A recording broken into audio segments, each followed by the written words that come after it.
ชีวิตไอ้บุญศรีแต่ละมื้อเราก็เฮ็ดแบบนี้แหละพี่น้องเราก็อยู่น้ำหัวน้ำสวนแล้วนี่แหละเบิ่งเราแข็งแห้งบ่แข็งแห้งก็เบิ่งเอาเด้อพี่น้องเอ้ยเราแข็งแห้งได้ตื้อๆน่ะพญาเราหมอบ่ปวดแล้วเด้เรายังแข็งแห้งพี่น้องเอ้ยเราฮู้รักษาสุขภาพเราคนเฮา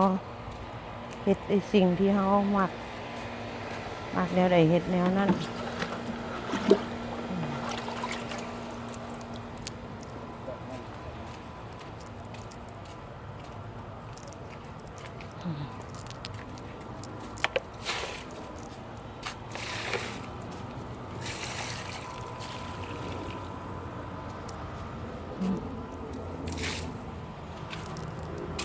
ก็ฮดซอยเรานี่แหละ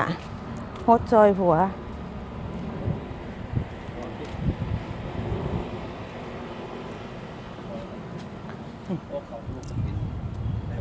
ฮะเราเรียกเราเขาลงไปกินแล้ว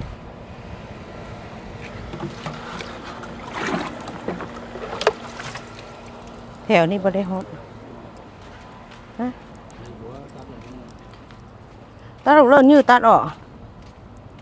เขาก็กินลูกพอกินออกก่อน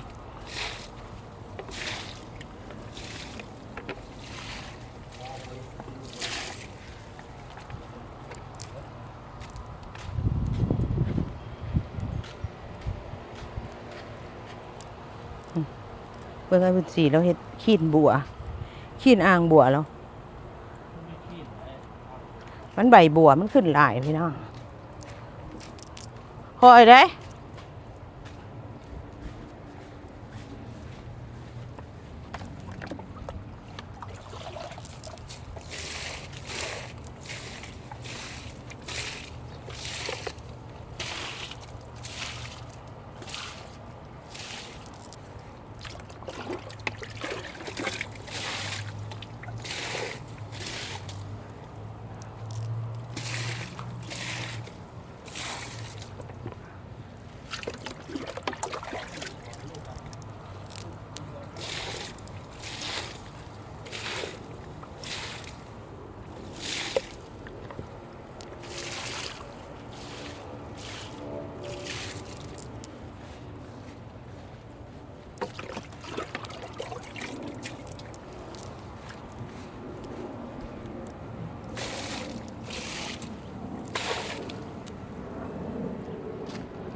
ทุกสิ่งทุกอย่างก็ต้องได้ใส่อาหารนั่นพี่น้องเอ้ย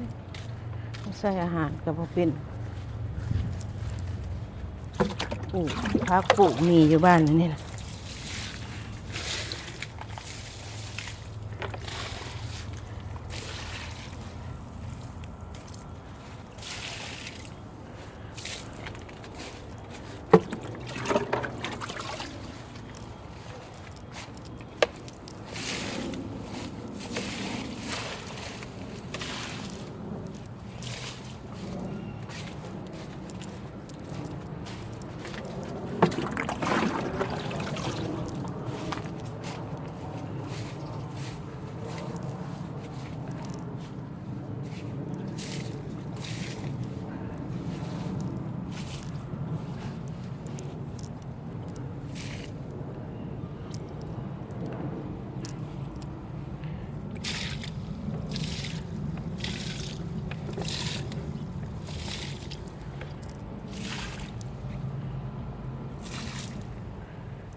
สาวคนเหมือนกัน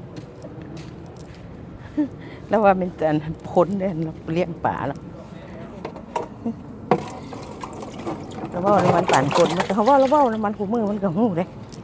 ป่าก็ได้เห็นหน้าแล้วมันก็แล่นซะเลยลอยมาหาเลยนะ